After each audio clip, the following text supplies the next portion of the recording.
Dans le même esprit,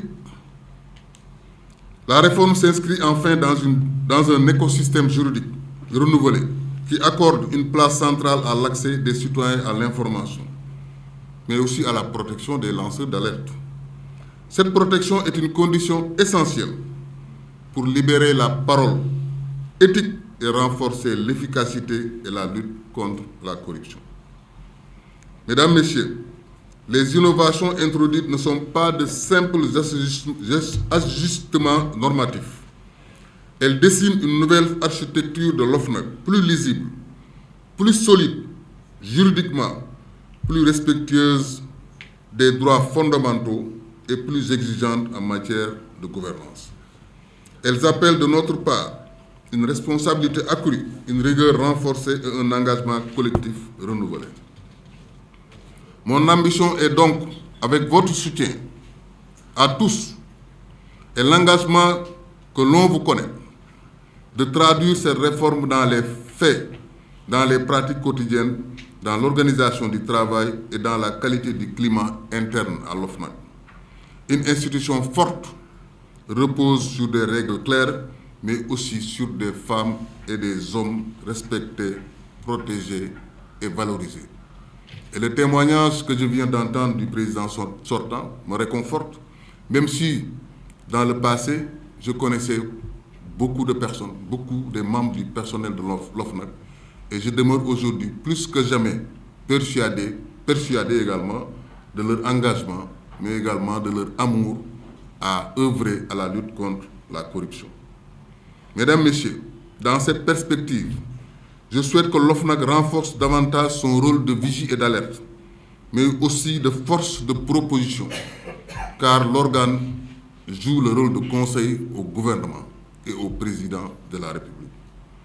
Notre institution devra également poursuivre et approfondir sa coopération avec les partenaires nationaux et internationaux, dans le respect strict de son indépendance.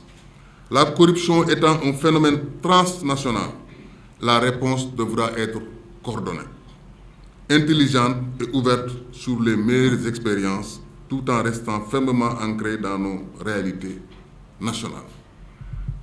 Nous aurons à faire face à des réseaux criminels sur le crime organisé.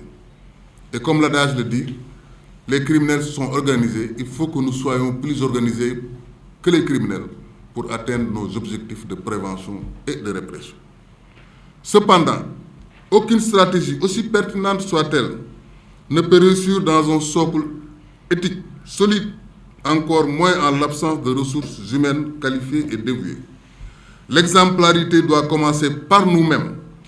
Elle n'est pas un slogan, elle est une discipline quotidienne, parfois incontournable, toujours exigeante, mais elle est le prix de la crédibilité. Fort heureusement, le personnel de l'OFNAC, qui a fait l'objet d'une mesure salutaire de reversement, a déjà fait la preuve de sa compétence, de sa rigueur, de son professionnalisme et de son abnégation. Je reste donc persuadé que si nous tirons le meilleur pari de cette expertise combinée à celle des membres qui ont l'avantage de présenter des profils divers et variés, mais tous en adéquation avec le modèle d'organisation que nous voulons mettre en place, nous atteindrons ensemble et plus rapidement les objectifs que nous définirons bientôt et de manière participative.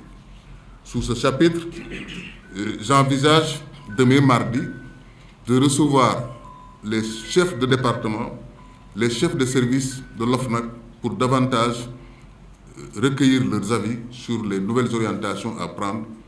Encore que notre principale difficulté est que nous ne disposons pas pour le moment de documents stratégiques qui nous servent de levier et de guide pour engager le travail le plus rapidement possible. L'une des premières tâches consistera à lancer l'appel d'offres pour la définition de la stratégie nationale de lutte contre la corruption, mais également d'un plan stratégique opérationnel de développement qui va nous permettre d'avancer sur des lignes et un plan d'action clair que nous suivrons pour sa mise en œuvre. Le second jour, mercredi, et cela vaut à titre de convocation pour l'ensemble des membres ici présents, nous allons tenir notre première réunion d'Assemblée générale et les points d'ordre du jour de la réunion vous seront communiqués dans la journée.